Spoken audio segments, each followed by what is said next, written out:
Last Leg Parlays, episode 19. I'm here with my two confidants.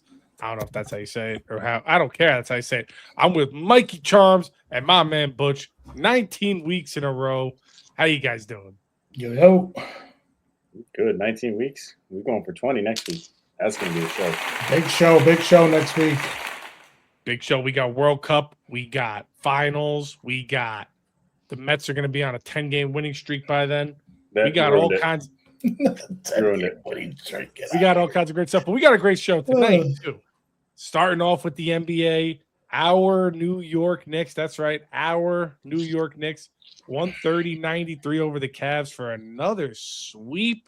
Just absolute domination from this Knicks team. At this point, what can't they do? They're getting Landry Shamet shooting 4 for 4 from 3. He's dropping 16. Brunson 15, Bridges 15, Towns 19, Anunoby 17, but it came at a cost. Mitch Robinson, he's got the broken pinky. You can have my pinky, Mitch. No timetable for the return. He has till I think the final start. What, next Wednesday? I think the final start. So he has some time to get back. There's no timetable for the return. It's just a broken pinky. Like Charm said before we went live, before we started this show, it's not like he's got to be draining threes. He's not Wemby. All he has to do is block shots. You got 4 other fingers on the one hand. You got 5 on the other. You still got more than JPP. Get up there, block the ball, send it into the stands. This Knicks team is great. I love it. I'm fully on board. I'm on the train. I'm no longer a Nets fan. How are you guys? I will listen. This is going to be NBA talk real quick. You know, I don't say anything. And this is all I have to say for NBA. And then you guys can you can do your thing. I love the fact that the Knicks are in it. I'm a Nuggets fan, but the Knicks being back in the finals, it's good for basketball. Like, it's the old school team that's good again. Like, New York's bumping, Madison Square Garden's bumping. Like, it's good for basketball and it's good for the NBA in a time when the NBA is just dog shit. Nobody likes it. Nobody watches it. It's just that thing that if it's on TV and there's nothing else on, you can't even get a cricket game on TV, you're watching the NBA. And it's like Christmas. Like I'm excited for it. Like, I'm excited to see the Knicks in there. Like, it's old school basketball. I'm an old school guy. The passion outside the Garden, the fans going crazy. They're not like flipping cars. They're not vandalizing. They're just out there doing interviews on camera, doing a whole bunch of crazy stuff. They're not, it's for as terrible as crazy as it is. There's like been no reports of like crime too. So it's awesome. It's really just a great time. And at a time when the city needs it too, because the city's been on a downward slope. So, I mean, it's great. Like you said, great New York basketball. Does Jalen Brunson, is he the most popular Knick now of our generation? Does he surpass Melo? I mean, if he wins, he is. If he wins, but I'm saying right now. I don't know if I go that far. And the only reason why I say that is just because of what Melo brought to what Melo brought to everything at a time when the Knicks were really, really bad. Right? Like, Jalen has obviously turned it around again, but I think we can say that it's a combination of people, not just Jalen himself. Like, I couldn't name that many people that played with Melo. Maybe J.R. Smith, right? Yeah, J.R. Smith. But when you think of J.R. Smith, and Butch would say this too, like, when you're thinking of J.R. Smith, you're thinking of Denver. You're not thinking of New York J.R. Or you're thinking of the Cleveland, right? The timeout, right? Honestly, I'm thinking of the timeout. Yeah, you know what I mean? So I don't know. I don't know, but I think that when you look at the Knicks as a whole team, right? When you talk about Jalen, you talk about Josh Hart. When you talk about Josh Hart, talk about Cat. When you talk about Cat, like it's a trickle-down effect. Bridges, Anunoby, all these guys. But I mean, it's definitely something. I'm with you guys. Like, it's definitely something that the New York scene needs, right? New York sports hasn't won a championship. How long? Like the Yankees, like 13 years ago? Yeah, whatever it is. You know what I mean? Like, that's New York needs this. And I've said it from the beginning. If they had Cleveland, they were going to blow them out. So this every week now since they were playing the Sixers. Yeah, we said Cleveland was the better matchup for them. And they showed it. Game 1 of that series. The only game that they could have took was game 1. And they had it. Series was over after blew that. Yep, series was over. And as soon as they blew that 20, 30-point lead, whatever it was, that's it. See you later. You're done. You're done. And Kenny Atkinson, right off those interviews, should be fired. Oh, well, when they were down 3-0, we won 2 of the games analytically. It's like, no, you lost all 3. You see You lost all 3. And James Harden, we still believe we're the better team. You just got swept. You just got 40-pieced at home. You are not the better team, buddy. I give credit to Donovan Mitchell because he's such a good teammate. He went out, he defended Harden and all that because there was no defending that. I mean, there's just none. The guy's a loser. He has loser remarks. He said another loser thing. He's the reason they blew the game in game 1. He's a major part of it, right? I mean, Kenny Atkinson and him. Kenny Atkinson left him in, and he got abused. And I think too, and we can talk about this all day, but it's one of those situations when me as a casual fan, right? And I'm just saying casual in the sense of I have no skin in this game at all. You're not a diehard Knicks fan like me. Right, exactly. I'm not a diehard Knicks fan like you. So when I'm looking at that holistically, I'm looking at it as what's the reason why the Knicks are being so successful? And we bring it back to just straight team ball. We can just continue to say that it's team basketball over and over again. I think it's one of those situations, though, where, especially in the last game, everybody was double digits that was a starter. And nobody was over 20 points. That's efficiency. Yeah, like 9 guys playing. And again, that's the biggest. I mean, how many does the West play? Whoever comes out of the West. 7, maybe 8 each. Yeah. The Knicks are playing 10 comfortably right now. Mm-hmm. They have people coming off the bench that are making 33 points. The one thing we since we started the show, it was like halfway through the NBA season, I think. Probably roughly around then, right? The one thing we said was we always believed the Knicks could win the East, but Mike Brown would hold them back. And we were 100%. Wrong. Mike Brown's doing a great job. It's just they're just gelling on all cylinders. You can't say there's no weakness to this team right now. None.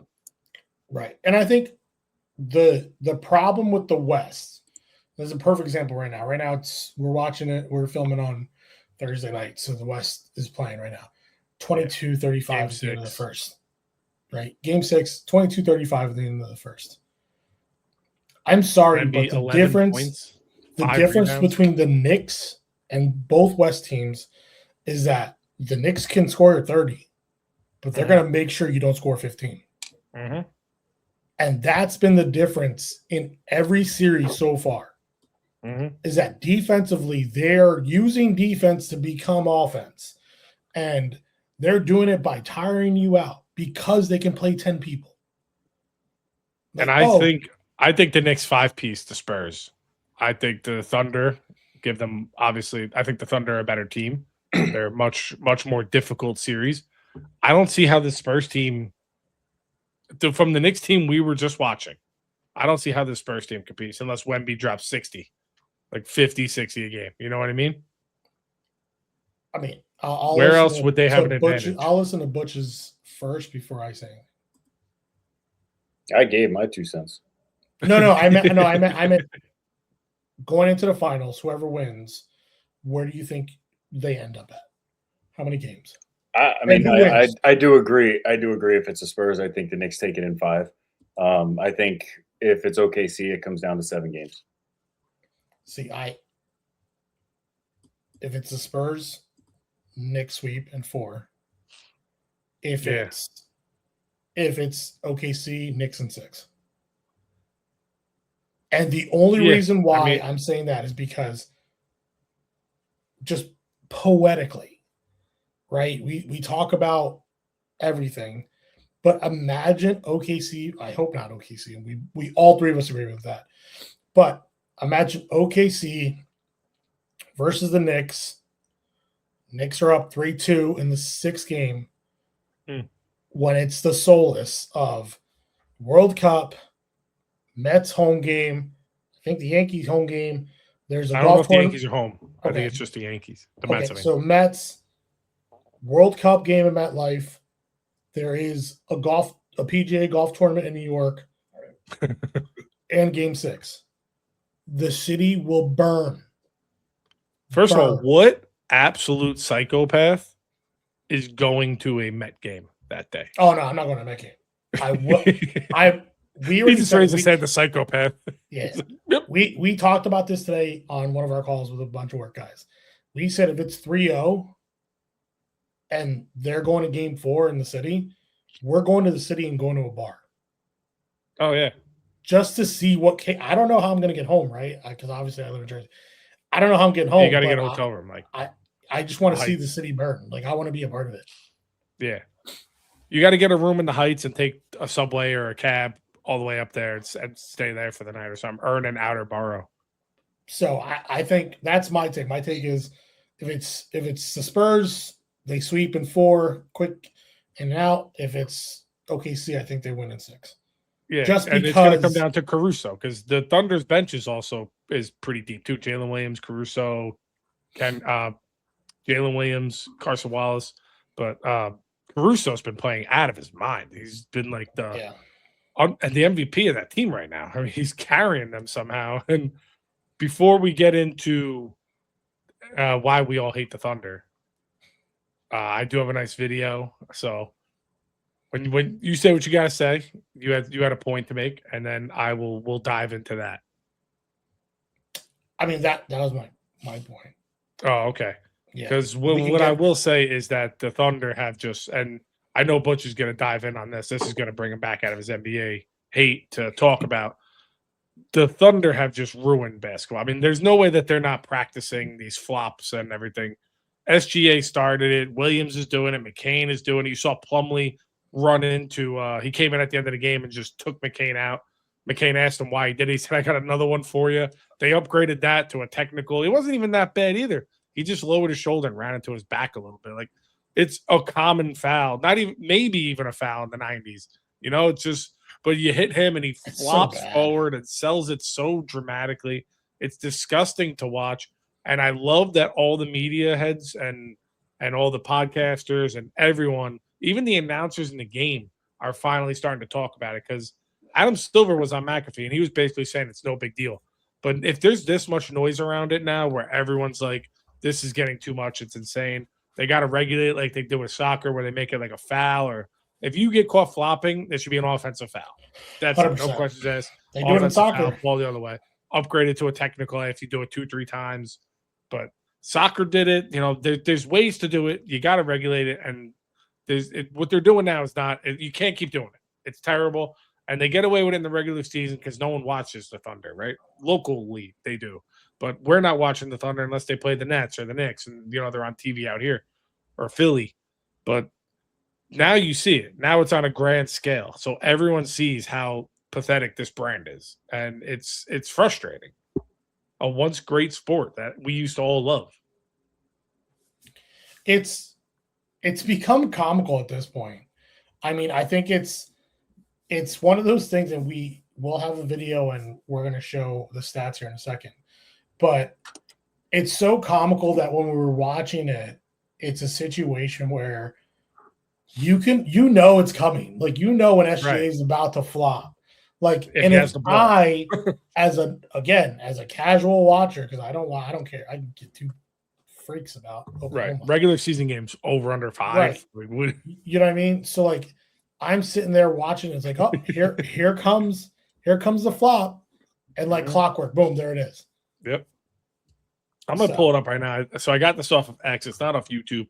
Shouldn't violate anything. So if this whole part is just edited out, it goes to the next section, it's because there was a violation. But this is a little compilation video that they put together. I think over at our good friends at Deadspin did this. There's one. And he's looking for it. And he gets it there. So gets bad. It there. Sometimes they don't call it, but more often than not, I think he falls down on 52% of his attempts. He falls down on 17% of shots that are not called fouls. Well, I think this one was pretty. Yeah, this one not even touched, flies into the stands. Now that one wasn't called, thankfully, but this one not touched. It's freaking embarrassing. Like, he should be embarrassed. Yeah, and I had said this before. When I watched Starting Five this past season, like, I truly liked Shai as like a person, as a player. Start off at the top here. This is the 2026 playoffs. Yeah. If you couldn't figure that out. He has more free throws compared to freaking field goals. It's 120 free throws made, 114 field goals made. The other day he had 7. He'll be like 7 for 18 with 26 points. It's like, and this is a guy that's lethal from mid-range. Like, he doesn't he's talented enough where he doesn't need to do all this nonsense. You know what I mean? Like, that's what's so frustrating. It's just, and you know, I think the only way to describe it is comical, right? And I'll let Butch touch on it in a second. But it's like, how you as an athlete, right? If there's something that you don't want to be, is you don't want to be the flopper. Right.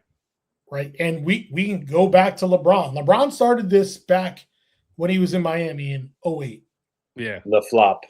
The flop, exactly. He started this shit. Mm-hmm. And it was always funnier with him because he was 6'8", 270, solid muscle, falling down to like Alex Caruso type guy. And now we're at a point where it's becoming an everyday occurrence with everyday players. Yeah. And if superstars continue to do this and play this type of basketball, it's just going to go to the younger generation. Yep. Basketball already is unwatchable. And Butch is a prime example of that, right? Butch will watch anything, but he can't watch NBA. During COVID, Japanese baseball. I mean, cricket. Cricket. We've watched everything. Yeah. You name it, it's been watched by one of us. Yep. Probably all of us. We were probably all betting on it. I mean, we're betting on video game things. What's your take on Shai and this whole flop crap? I mean, I don't like it. Again, you're taking a sport that's dying and you're not trying to revive it. You're just strangling it. I can watch any sport imaginable. I mean, the wife gets mad at me half the time because I got sports on the TV, but I will not turn on an NBA game anymore. And I mean, this is coming from back in the day where every time NBA game came out, I had it. I bought it. You know, I was J.R. Smith on the 3. Like, I was streaming Nuggets games when J.R. Smith was playing and Ty Lawson and Carmelo Anthony. Like, I loved it. You know, I loved the bad boy Pistons. You know, and when we used to play pickup games, like, we played like they would call it, no blood, no foul. Hey, simple as that. Now you sit there and turn it on, and I can't go 5 minutes without seeing 15 free throws. For what? For nothing. Like, I'm sorry. Like, even when I would play, like, I was a physical defender, and I can't sit there and watch these guys flop and get away with it. You're getting paid millions, and the image you're giving to younger kids, like my son and your guys' kids, is it's okay to lie. It's okay to, you know, shoot a shot and lie and fall down and say, oh, I got hit. Like, no, I don't like it. And until they fix it, for me personally, I will not watch it. Simple as that. I'll watch the WNBA. Plain and simple. Yeah, they're foul hunting, and the rules are there, and they get 2 free shots, and they're good at free throws. So, I mean, until they change the rules or penalize it, they're going to keep doing it. You know, like, you can't even blame SGA for doing it because he knows it works. No, if it's working, got him an MVP, a championship, maybe another one. So, and it's something too, right? That I know Chris and I talked about it offline before you jumped on, Butch, and we were talking about Pat McAfee and how he had Adam Silver on. And trying to listen to the NBA commissioner talk his way out of that, it's not the referee's fault for not calling it or calling it, is like, you look at Pat, like, during the video, we can't play the video, unfortunately, but because it's on YouTube, but during the video, you're looking at Pat's face, and Pat's just like, what are you talking about? You're right. Like, you sound like an idiot. He's dancing around it. Stay face. Like, call it out what it is. It's a bad thing, and it needs to be fixed. Mm-hmm. Anyway, college football. Butch, this is the one, baby. Real This quick, is breaking news before we talk about that. The MLB owners proposed a salary cap for I saw this. 2027 season. There's going to be a lockout. There's no way that's going to get accepted. I mean, the proposal is a 50-50 split with the league revenue for the players. That right there, that sounds enticing.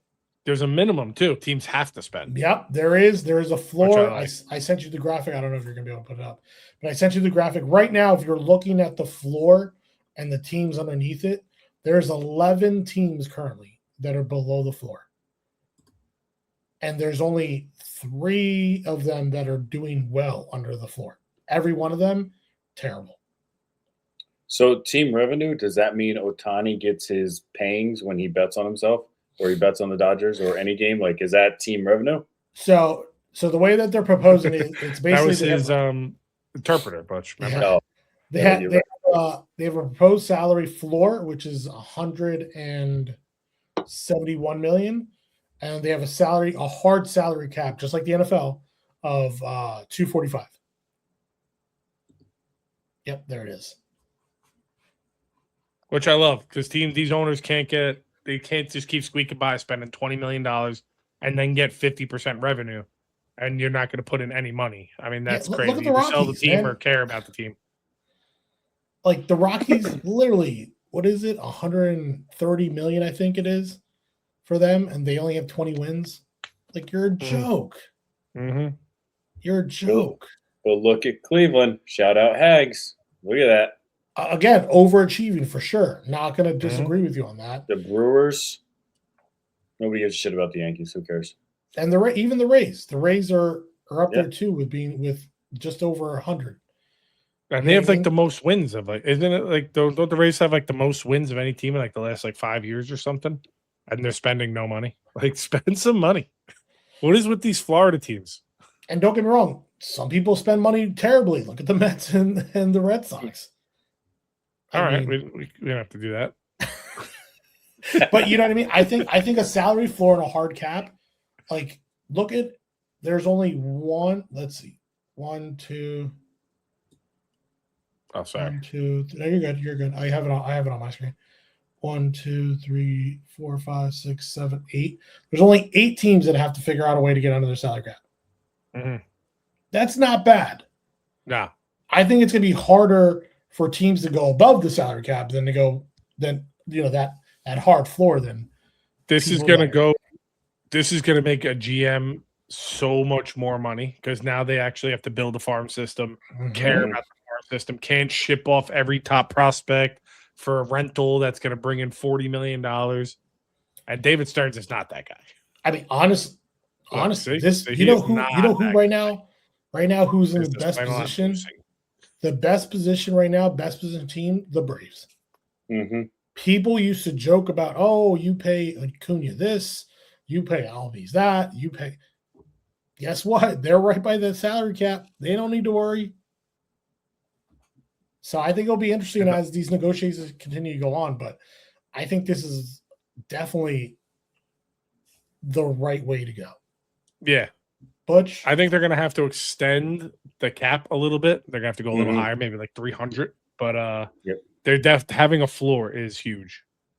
I don't think that this is going to get accepted. They're definitely going to have to go up to somewhere around 300. But yeah, that's what I was going to say. I think they need to go higher with the cap, just because there is a lot of teams that have paid money prior to the cap. So I think they're going to have to raise it. I do like the floor though. Like, you're going to force those teams that are below to start spending some money. I mean, it's that simple. But I like ship it. Your player out. Not your player, but ship your team out. I don't know. But you still have to eat that money. I don't know if I can see some of the superstars going for this. I just don't. And how does that work? Because NFL, when you have the cap, when you cut a guy with big money, that money's still on the cap space. Yep. Right.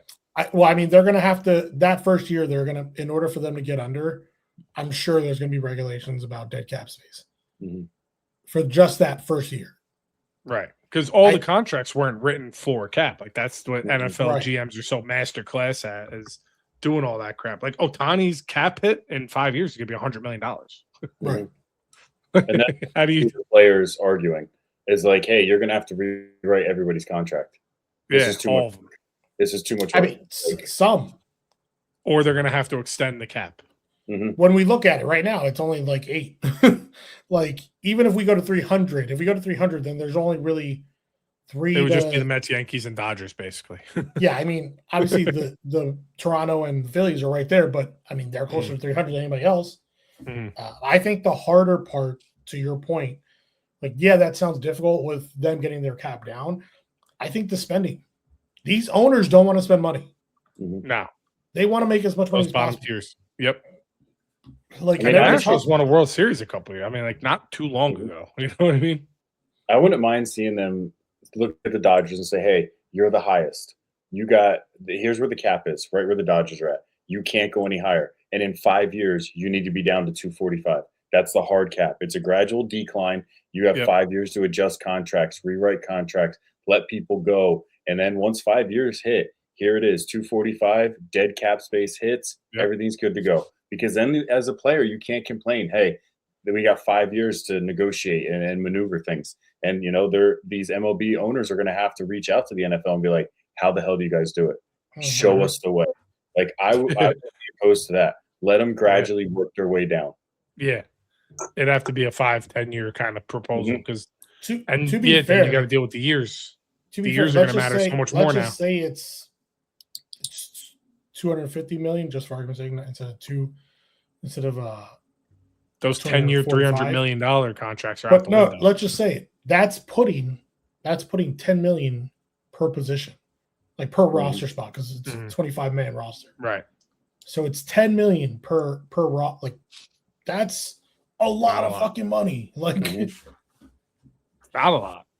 No, I mean it is a lot. We're talking about a cap of 10 million per year. Yeah. Per position. Per position. Per player. You're gonna have a top end starter that's 20. No, so right. You're the one that's obviously, like we said, like you're gonna have to do that dance. Yep. But let's be honest.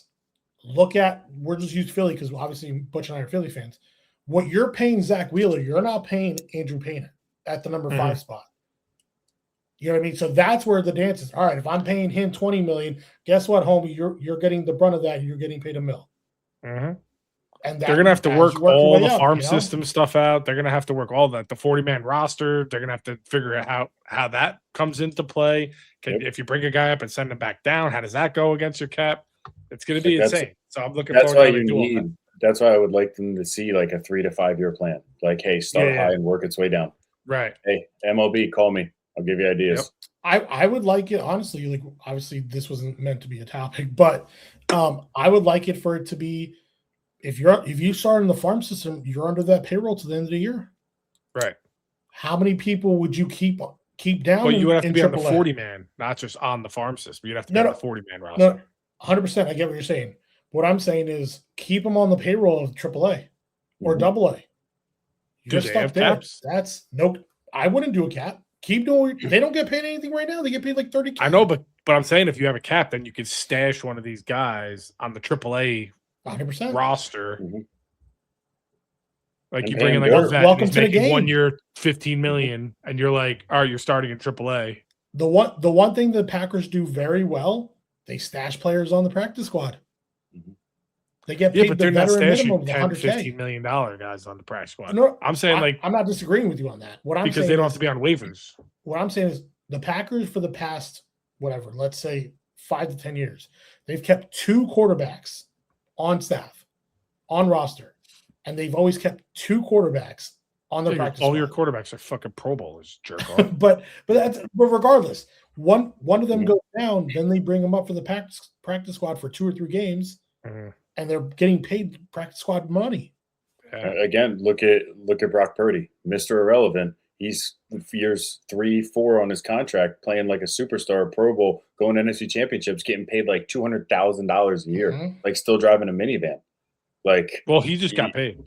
Now he did. Yeah, now he did. Yeah. But in the beginning, he didn't. Like he was Mr. Irrelevant, getting paid dirt money. Like I'm sure the kicker for San Fran was making more money than he was. And again, to your the MLB draft too is they 5-6 years before they're in the MLB. Mm-hmm. But the difference too is that there's no real there's no rookie contract in MLB. That's what I mean. You know what I mean? Like, we know that the NFL has a rookie contract. Like, you're stuck in there, and MLB has too much stuff with arbitration. All that stuff's going to go out the window now. Mm-hmm. Now you're going to have league minimums, veteran minimums. Oh, yeah. Yeah, the players are never going to agree to this. No. They're going to have to. I mean, with the 50-50 split of revenue, that's where it becomes intriguing. Yeah. Yeah. But there's no Marlins player that's going to say, yeah, we'll do that when 78% of the stadium is empty. Right, exactly. The owners, I think, are more of the problem than the players. Of course they are, 100%. They don't want to spend the money. They have the money. You own an MLB team. You can't tell me you don't have enough money to fund the team. Speaking Even if no owners, one came to the stadium all year, it would be a right. Owners, Travis Kelce, minority owner of the Cleveland Guardians. Talk about a shit organization now. Sorry. That's right, Hags. Right at you, Kelce. So that was breaking news. That's why we went into the MLB. But here is the Kirby Smart quote that I promised Butch. Can't wait to hear his reaction. Yeah, I haven't heard any of this. First of all, if it's positive, I'm not gonna be happy with you. You already know I don't have a positive take on this. He said, so Kirby Smart came out in the news this week and said that the SEC should branch off into its own separate governing body, meaning that they are no longer associated with NCAA football. They will fund themselves. They will play themselves. They will have their own tournament at the end of the year for their championship. And what he said is, I've said this for a long time to our president. I've been a huge advocate that if we can't find rules that everybody plays by, then we should play by our own. Butch, your take. Now, this can't happen for 5 more years. They're under contract for 5 more years with the NCAA. Now, Butch, your take. I don't understand. Like, what's he trying to get out of it? He wants the SEC to be its own thing. I guess he's sick and tired of teams going 9-3, playing a tough schedule and not getting in the playoffs. So he's just going to say none of us should go to the playoffs. Okay, well, if you stick around long enough, you're going to be like Notre Dame and get a shoe into the playoffs because here's your handout. Like, it just suck it up and deal with it. Like, you're at the SEC, you're getting millions of dollars to pay a kid out of high school with a $40 million house and a shoe deal, and his kid that's on the way has already got a signed contract, and you're bitching and complaining? Like, give me a break. Yep. I'm glad you said that, because if you were going to say something positive, I was going to be like, remember how you shit on Notre Dame? They took their ball and went home. This is that on steroids. Yeah, this is that. This is that on steroids. Give me a break. They also, Notre Dame and a bunch of smaller schools want the playoffs to go to, 24 teams, I think, from 12 to 24. SEC schools want it to go to 16. Where do you guys sit on that? Leave it where it's at. Yeah, we have too many. Leave it where it's at with 12. Leave it where it's at. Or 11 teams that get bids and Notre Dame every year. Because what are you going to do? Pretty soon it's going to be you play a 5-week regular season because we have 24 playoff. Like, stop. Right. And when does the regular season stop actually mattering? Exactly. Like, it's, hey, win 2 out of your 5 games and you make the 2018 playoff. Okay. Exactly. Yeah, you're an SEC school that went 8-7. Now you're in the playoffs. Yeah. Oh, yeah, you're right, Kirby Smart. SEC, you guys play here. Notre Dame, here's your handout. Let's just all do separate conferences here. Like, first of all, Charles, when was the last time the SEC won the championship? 4. There's been 3 championships in the last 3. The last 3 years have been outside the SEC. Did the SEC even represent a championship team last year? No. Right. I don't think so. Like, first of all, you come in here hot saying we're going to take our ball and go home. You didn't even win it. No, you couldn't keep the quarterback that was in the championship, and he didn't win it either. Is there some SEC teams back in the day that probably could have came into the NFL and like curb stomped the Dolphins the Jets? Absolutely. But it's just not the case. Here's my problem. Here's my problem with the SEC.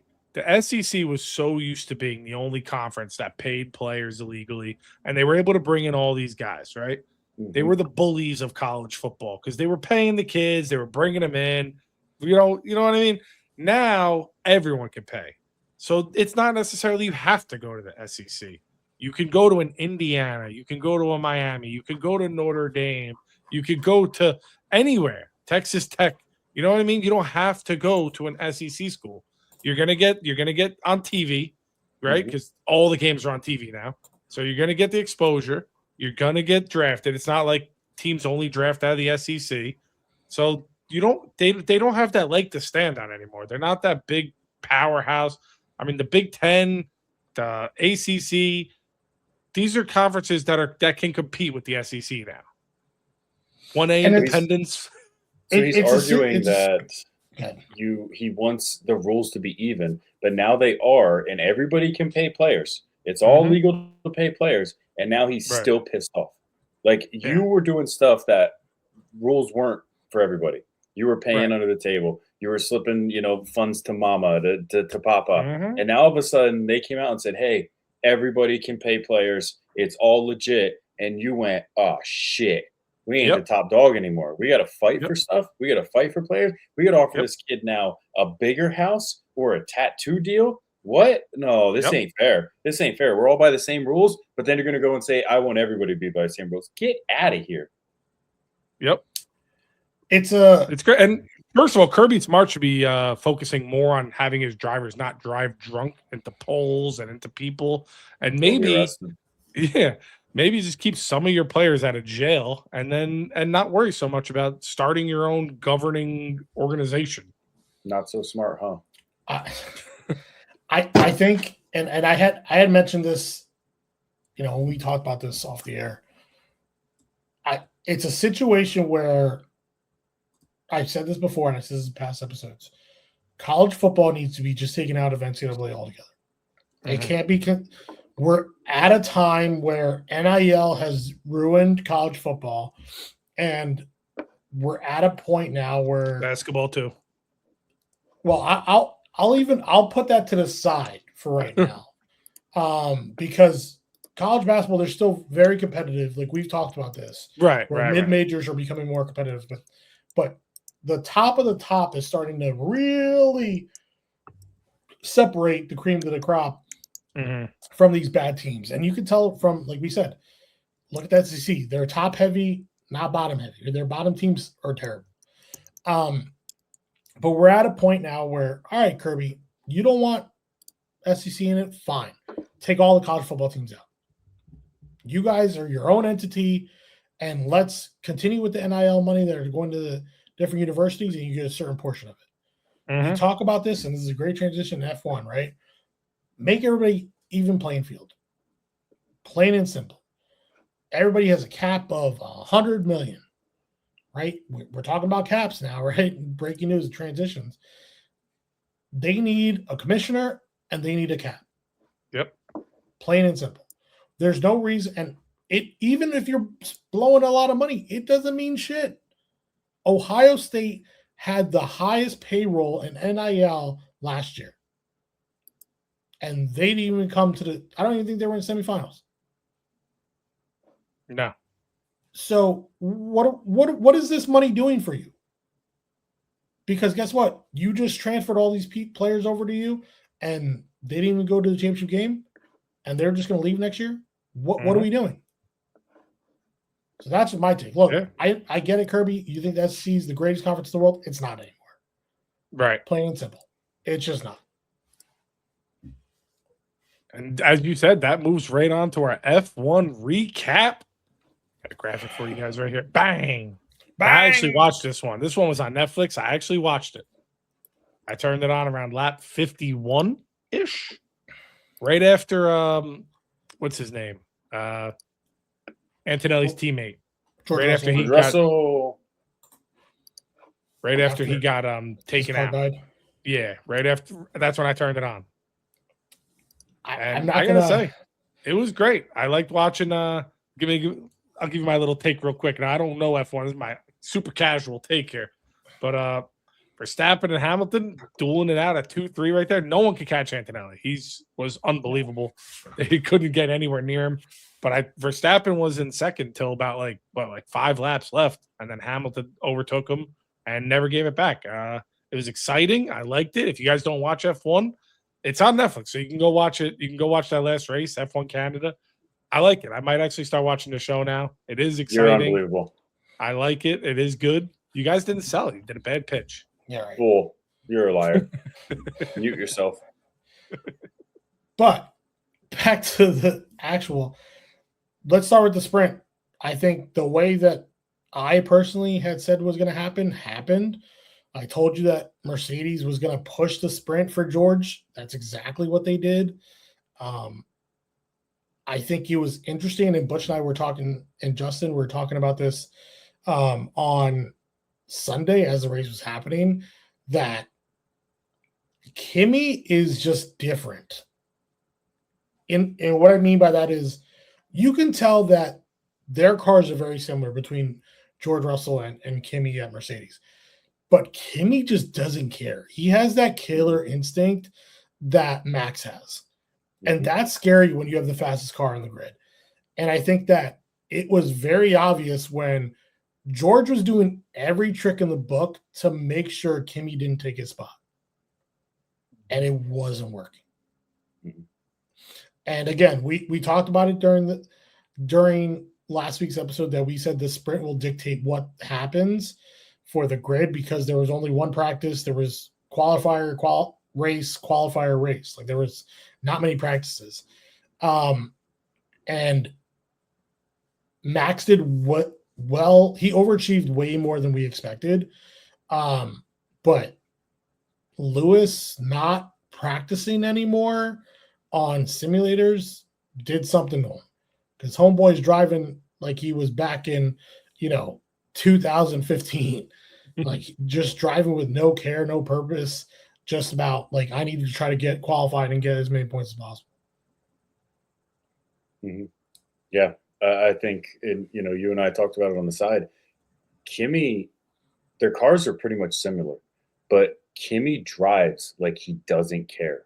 Like he was pissed in the sprint that, they basically pushed for Russell. He was pissed about it. And you heard Toto, like, hey, we talk about this not over air. So when he came into that race, I think in Kimi's mind, he wasn't losing to George.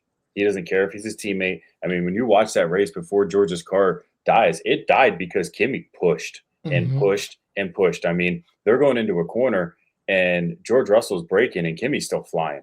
I mean, he doesn't care. He drives like Max, and he drives like Max when Max was younger. And it's, again, it's scary. To your point, Mike, it is scary when you have a driver doing that with the best freaking car on the grid. Max is finishing third with a car that's like duct taped and bubble wrapped because Ford still hasn't figured it out, and he's finishing third.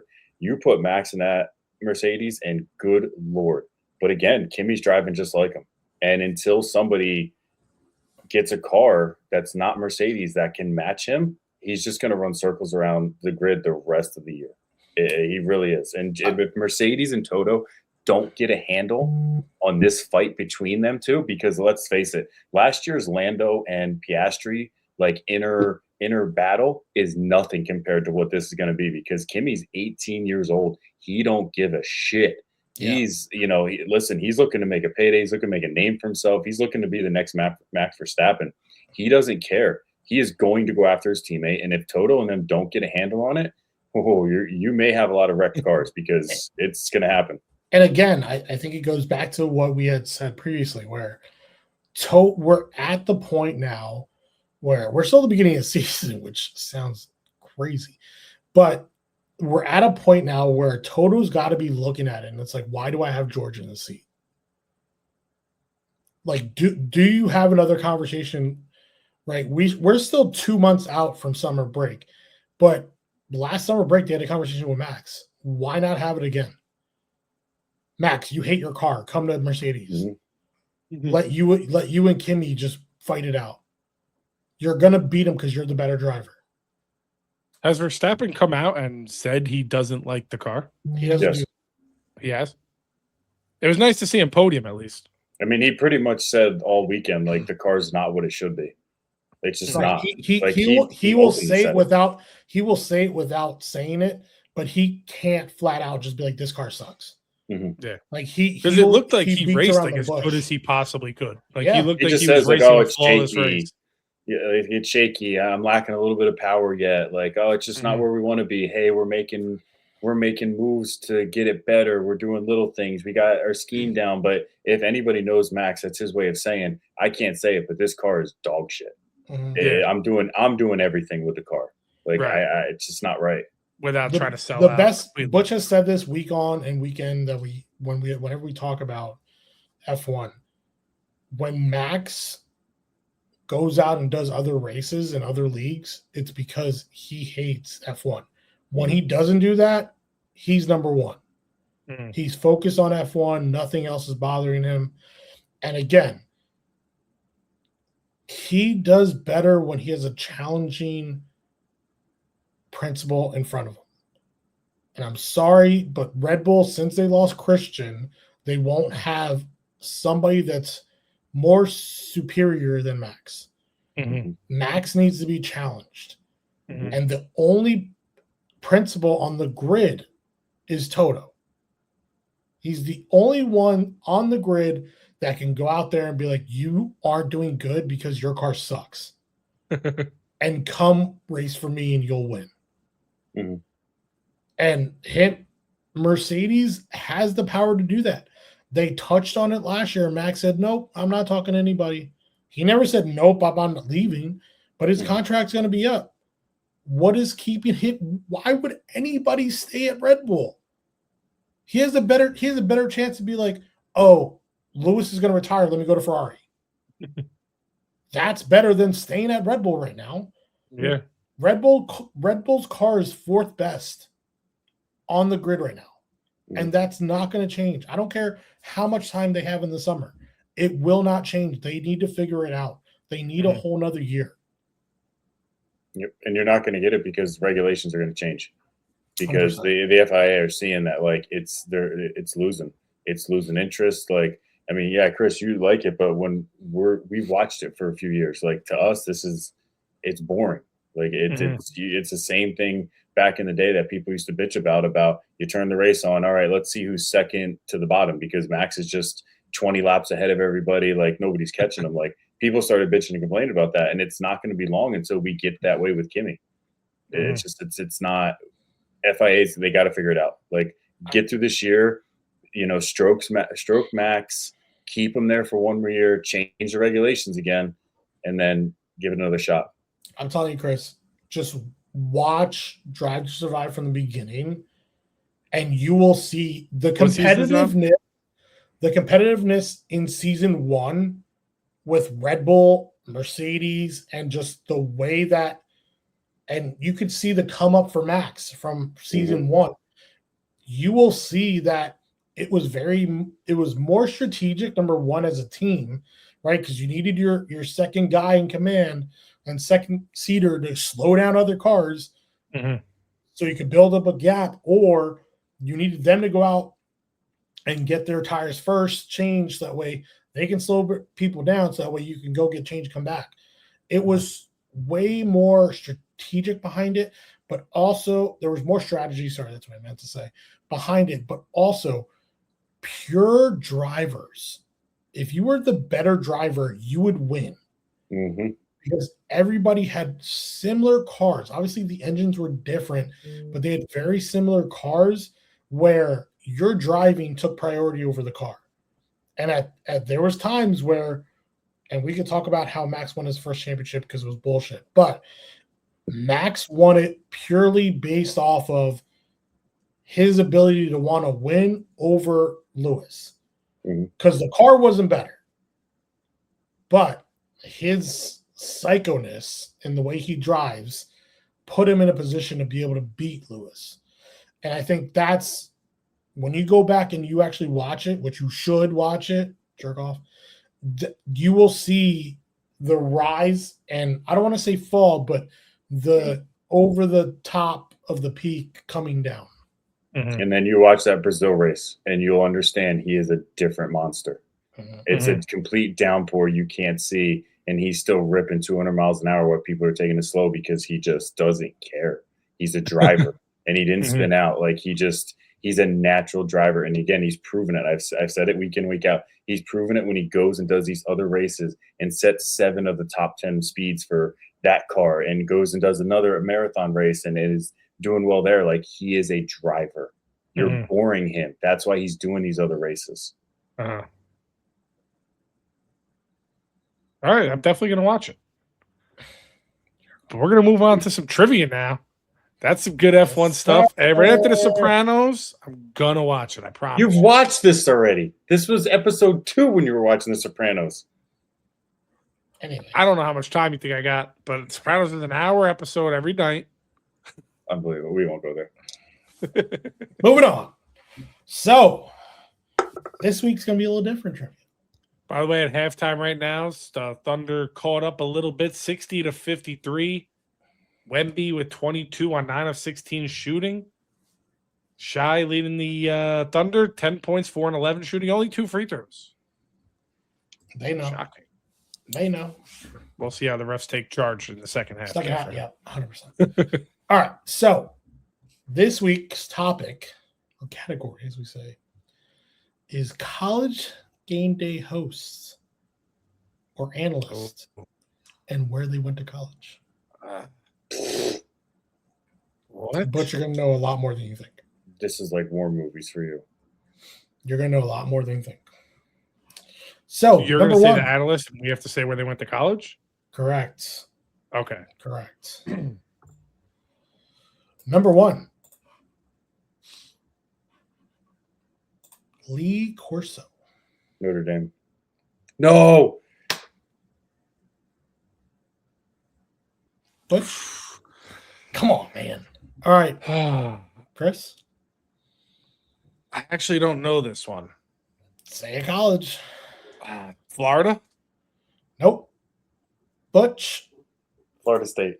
That is Oh. Yep. Butch, man. You messed that up. 1-0. Butchie. All righty. Here we go. Number 2. Pat McAfee. Oh, he went to a big West Virginia. That a day. Let's get some clap on. But I'm telling you, this is gonna be a good one for Butch. All right, number 3. Desmond Howard. Michigan. What are we doing? Is he really? He's good. Is he really gonna sweep you? Right You gotta tip your cap sometimes. I mean, all right. Next one. Kirk Herbstreit. Florida. No. That's a terrible guess. Ohio State. Yes, sir. How does he know the analyst? But I mopped him on players. Doesn't make sense. Okay. Oh man. All right. This is where we're gonna get. There's one more, and then this is where we're gonna get tricky. Okay. They haven't been tricky yet? Damn. Nope. I mean, they all might be tricky for me right now. But next one. Nick Saban. And no, it's not a big school. I'll give you a hint from Joe. Nick Saban went to East Stroudsburg University. No. Thank you very much.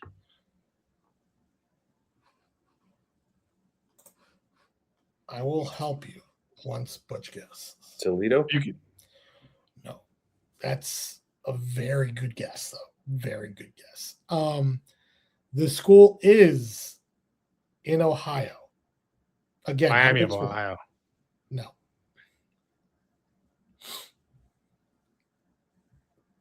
Just think of like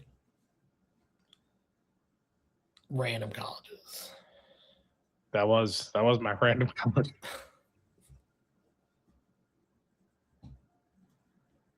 Cincinnati. No. Okay. Another bigger school. Next guess. Begins with a K.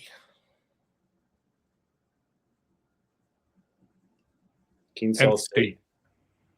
I was gonna say Kennesaw. I don't know if it was in Ohio. Kennesaw State. What did you say, Peach? Kent. Correct. Kent State is correct. Oh, I needed that. That was a big one. My first guess was Kennesaw. Yeah, I just went with it. I don't know if it's all. All righty. Next one. Reese Davis. Oh. Ooh. Ohio State. No. Thank you very North much. Carolina. No.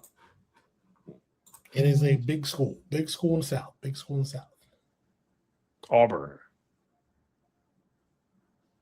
Alabama. Tennessee. Yeah, it's Alabama.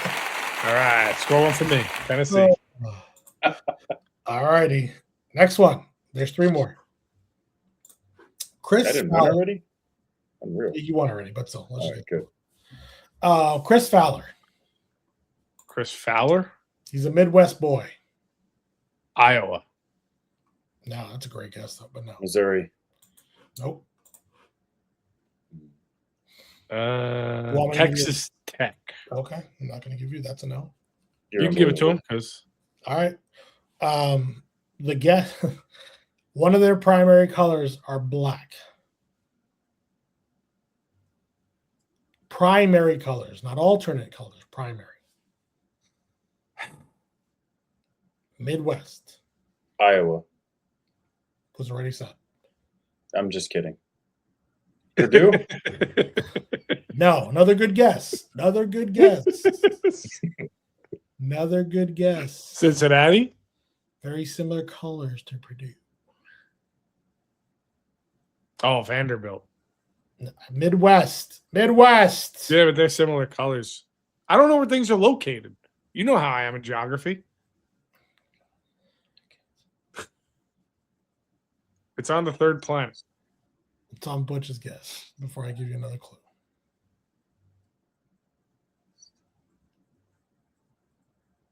Colorado? Yes, sir. Ooh. Nice. All right. If you watch College Game Day, you should know this next one. Steve Coughlin. Florida. He has a nickname on College Game Day.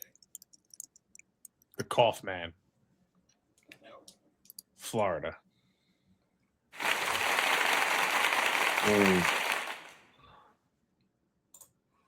Isaiah Hartenstein is on the board. It is a school in California. California. No. Who? His name is Steve Coughlin. You said it's a school in California? School in California, yes. And who did Chris say? California. California. UCLA. No. It is Cal northern. State Fullerton. Nope.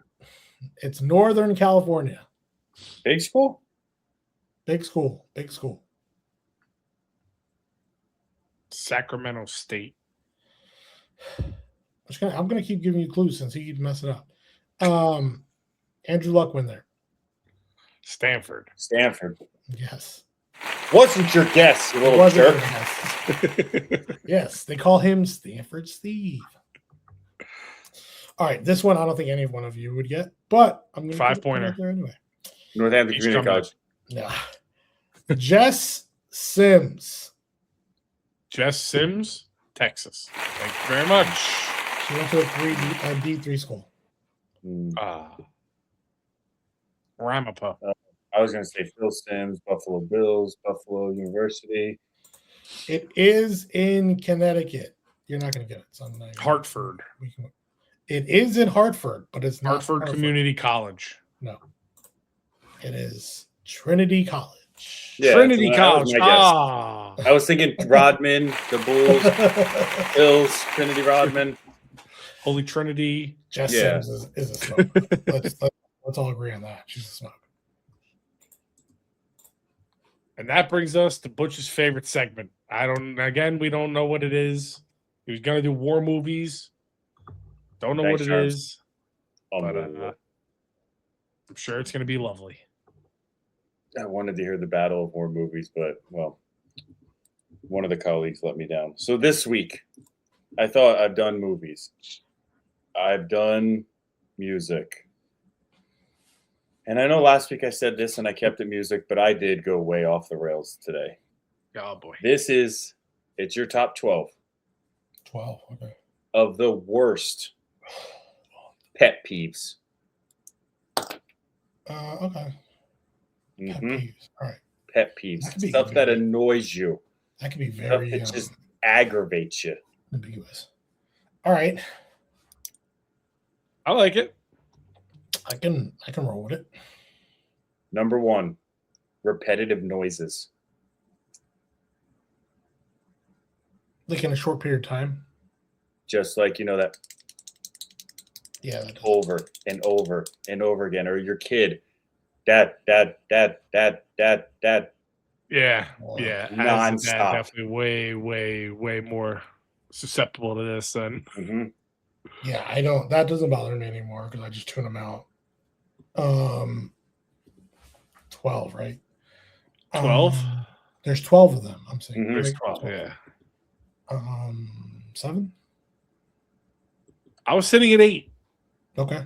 I'm fine with 8. That's fine by me. Okay.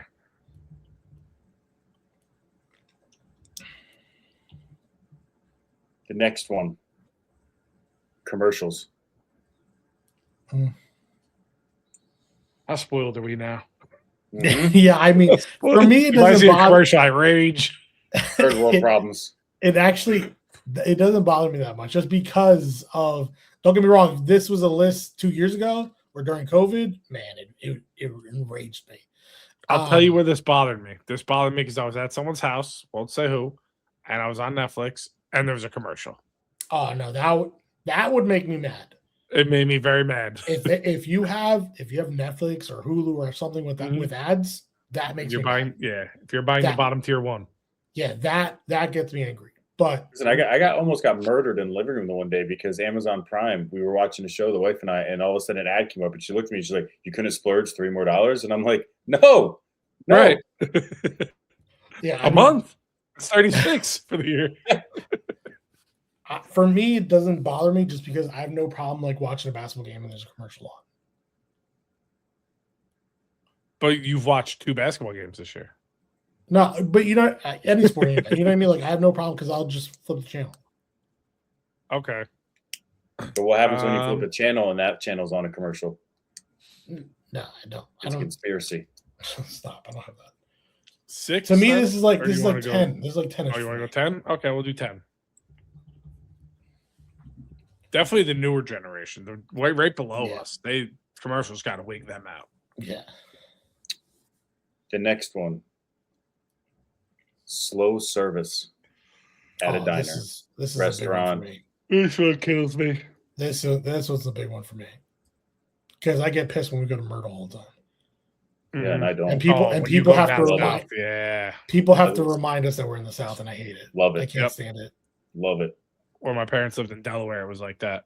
You're there 3 hours at a Chili's. You're like, Yeah, no. What are we doing here? Yeah. What are we doing? The one time we went, remember Butch, we went to that place on Broadway with Jer, and we were a big group. I'm not gonna lie, there was like 11 of us, but we literally had lunch, and it was 3.5 hours, and I was like ready to kill myself. And they don't refill your drink, so you're sitting there with an empty cup for like 45 minutes. Yeah, this is high. This is top 3. This might be 2 for me. 2? This might be 2 for me. This is high on my list. Yeah. Okay. Number 2. Yeah, there's nothing worse than that because especially now, everything's so expensive. You go out with the family, it's $100. If you're going to be sitting there forever and my back's cramping up, no way. The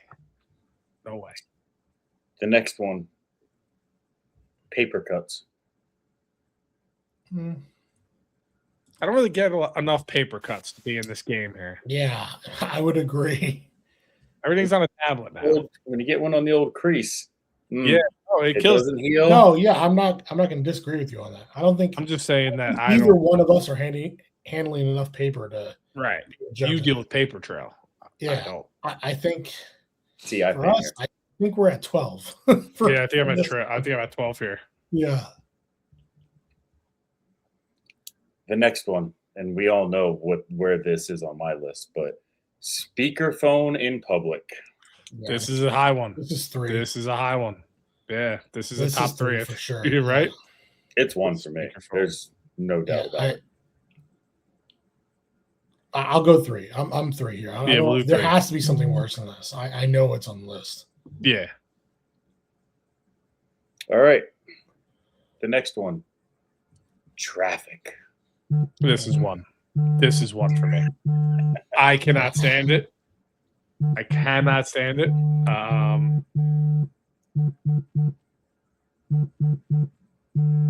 I've learned this is pure cancer for me. I mean, I've learned to deal with it. Let me put it that way. I've just learned to deal with it just driving to Param, like driving north, like on a normal Monday. We'll see when you go to one of those World Cup games. Get back. I'm not going to any World Cup games. I don't have money like that. I ain't got. All right, so 4 then. I'm okay with 4. Yeah. Okay. You know when it bothers me on a weekend? You're driving on a Saturday and you're in traffic, 9 a.m. 100%. Like you said, I get it. The commute, I get. Right. Whatever. You've learned to accept that this is your thing. This is it. Like there's no ifs, ands, but like this is the way. The unnecessary traffic. Right. 100%. I'm with you. Like I agree. This is number 1. Like there's no reason why there should be traffic on a random 11 a.m. on a Wednesday. Yep. There's no reason for it. So I understand the grinding of the gears, but I can't put it at number 1. All right. I'll allow it at 4. The next one, scratched sunglass lens. And only an expensive one. This makes never happens to cheap ones. This makes the list because the other day definitely. I was at range, scratched my glasses, had to go play golf afterwards, and I'm looking down, and guess what lines up with the ball? The scratch that's right there. There's nothing you can do. Yeah, if there's a scratch on my sunglasses, it's the only thing I'm looking at the entire time those sunglasses are on. Can't focus. You're like, rather stare at the sun. It only happens to the expensive pairs too. Oh, 100%. Cheap pairs never get scratched. You get $1, a $2 pair, lasts forever. Yep. You buy a pair of Oakleys, they're scratched tomorrow. I mean, this is like 7. Do we have a 7? Yeah, we could do 7. You're a sick man thinking of all these, by the way. Just right off the bat. Like you sat in your car and thought of hardly. Like you like hard. Scratch sunglasses. Like the next one. Shout out to Kane for this one. Not refilling the toilet paper.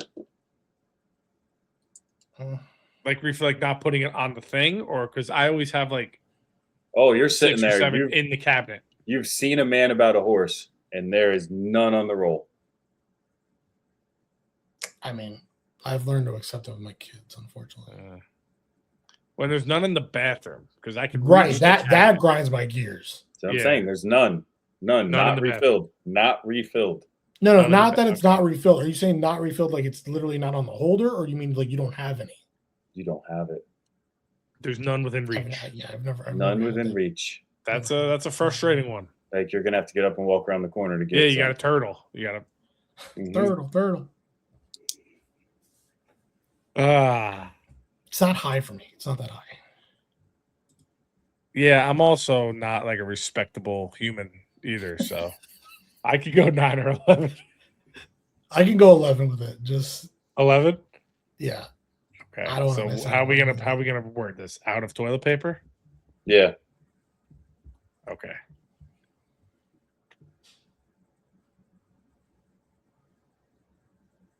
Oh, the Drake KD commercial's on. By the way, great commercial. Very funny. Great commercial.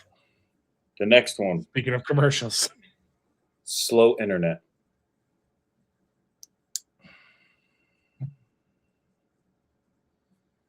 Yeah, that sucks. That really should be higher. Can we ask if there's one worse than this, in your opinion, left? But he already gave us what he said was his worst. No, that was his worst. Yeah, for sure. But speakerphone. Both of us. That's not.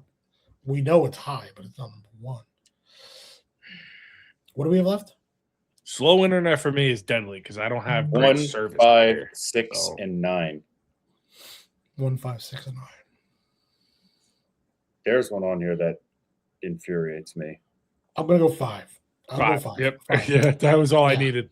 That was Yeah, all I that- needed. yeah. That was all I needed.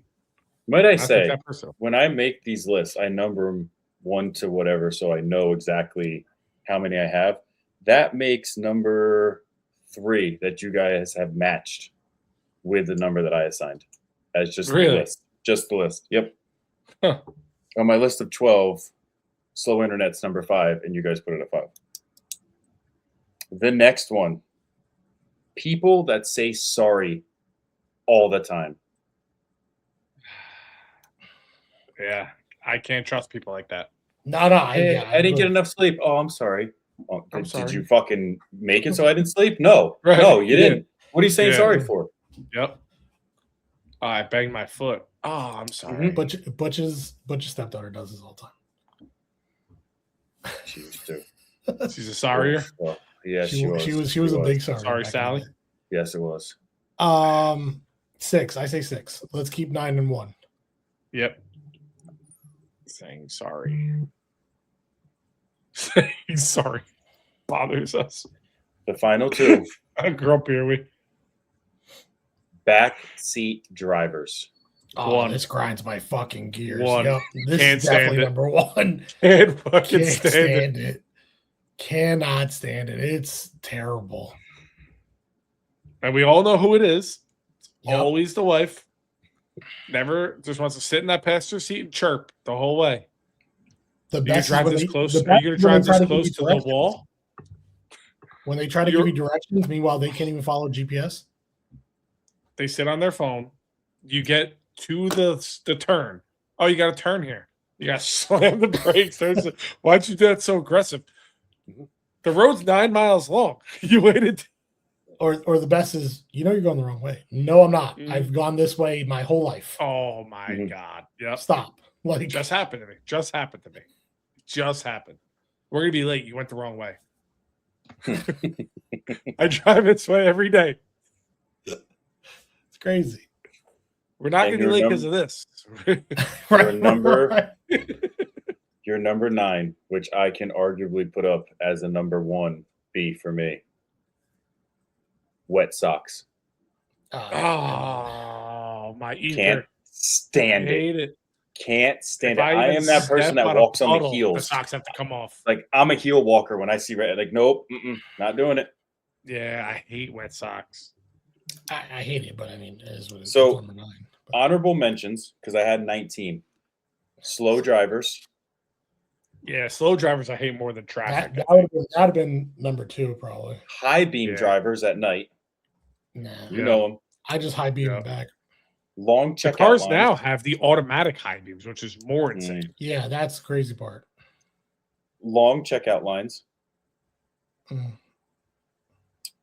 Poor cell service. Spam calls. Yeah. Oh man. but But we also, Chris and I love pranking them. So there's Yeah. a give and take to that. That's why I they're not even couldn't- people anymore. It's all just automated. You can't Yeah. even mess The with them. second I pick up and I hear bloop, I'm like, oh, let's go. Let's Yeah. go. The final 2 that didn't make the list was poor tipping and not Like if turning I the see lights it? off. No, like you're with somebody and they're like, ah, yeah, $10 will be good. Oh. And it's a $100 bill. Yeah. And the final one was not turning lights off. See, what I would have put on that list. That's that the most grinds my dad thing gears, ever. I Not can't. I turning can't lights off. stand. I hate the person that says, "Oh, I only ate $10 worth of food." Mhm. There's 5 of us at this table, motherfucker. We're splitting Yeah. it 5 ways. Yeah. I can't believe people still do that. No, That's it's the most crazy. insane thing. It's like if you sit at this table, you're under oath that you're Yeah. splitting it. Mhm. So get what you want, buddy, because I'm not budgeting. Butch and I only go out with certain people, like when we go out to eat, like during winter Mhm. meetings, for that exact reason. Mhm. Yeah. I'm You not can't- playing this you whole can't. like, oh no, I'm not. I don't want to. Nope, I'm not playing that, dude. I'm going to eat. Either- You come with me or not. Yeah. Either you make that perfectly clear to the waitress when you first sit down, and that's your deal with her. Right. I want my own check. I'm only gonna get like a salad, blah, blah, blah. Mhm. Okay, fine. But if we're all on this bill, you're paying 1/5. Yeah, and I don't care what you order a salad. Guess what? I'm still eating what I want to eat. I'm getting Right. and everybody No, knows but me. That's what I mean, though. Mhm. If you work it out with the waitress and it's not my 100%. problem anymore, you're getting your own check, fine. Right. But I'm letting everybody know I'm getting an appetizer, I'm getting a meal, Yep. I'm getting dessert, and I'm probably getting a drink. Yep. Just from the jump. It doesn't matter where we're at. Those are the three non-negotiables. So either you're with me or not. Figure it out. Listen, not turning the light off is I can't stand it. It's my top 5. It is my top 5. Yeah. I can't tell you how many times I come down in the morning and we're leaving the light on in the pantry for the fucking ghost that's eating snacks in the middle of the night, or the dining room's on for no reason. Like, I used to come home, like, my kids are older now, they're much better with it. I used to come home from work at 9 o'clock to like make food real quick. The pantry light was on, the kitchen light was on, the dining room light was on, the second dining room light was on, both living room lights are on, and the hallway going up the stairs light was on. Why? They just open. Why everything are on the their lights trailer. on? You flick the switch, you flick it off. It's not hard. Christy and I have talked about getting the motion sensors. It's timer. Put a goddamn timer on it. Now you got to twist it. Guess what? When it clicks, bye-bye lights. Bye-bye. They used to have those in the mode rooms I would work in. They had timers working, and also ding, like, why is that off? That's good. Yeah, Good list. it was a pretty sick day for me That's a to solid list. think of pet peeves all day. It's a very deep, dark place. Now we move on to our group parlay, our final segment of this show. Last week, Nashville came through. MLS action, dub, won. Butch, he had a baseball one, I think, right? I actually don't remember. It was a dub, though. It was a dub. Yeah, I know it was a dub. And it came down to Charms going after my Arsenal. Diehard Arsenal fan. He went after the title, and he lost. Hey. Although that was the biggest one. Like, mine was like mine was plus 100. Butch, I think, was like minus 140. And Charms went on like a plus 380. So we give a little bit of credit. Shoot or shoot. I mean, he shot his shot. I'm shooting again this week. So this week, here's our parlay. If you've been following along, we actually have a pretty good one this week. I think this one has the most potential to actually hit. We're not in the plus 600, so we're only at a 357. So you're not going to get rich off this one. Here's a look at what we got. We're on FanDuel. I'm going Yankees money line minus 144. They play at the Athletics. Now, again, the show is recorded Thursday night. So these games are Friday. Charms is on Saturday. So if it's not out before the game, it should be. If it's not, then, just bear with us. We did it before. Butch, who do you have? I got the Chicago White Sox plus 1.5, and it is actually at minus 114 right now. Really? Yes. Over here on FanDuel, it's minus 164. I'm looking at FanDuel. Minus 114. I would refresh it. Oh, you did it as a screenshot. No, this is a screenshot. I'll refresh, see if it adjusts. Ooh, minus 114. Nope, still Unreal. minus 164. You got the White Sox plus 1.5, right? Yep, plus 1.5. Nope. Disregard. I'm looking at the Colorado Rockies plus 1.5. This guy. It did go down. It was 184. Now it's minus 164. That's what I meant. It was. I meant it went down to 160. And Charms, who you got? PSG to win the UEFA Champions League over your Arsenals. That game is Saturday at 12 p.m. And this parlay is going to go to plus 357, $15, 53.56. Booyah! That's a winner. That's a winner. And if you haven't already, go to all they do is win. Go to the new YouTube channels, SQT Sports, Square Table Sports. Go like, subscribe. Once we get 50, we can go live.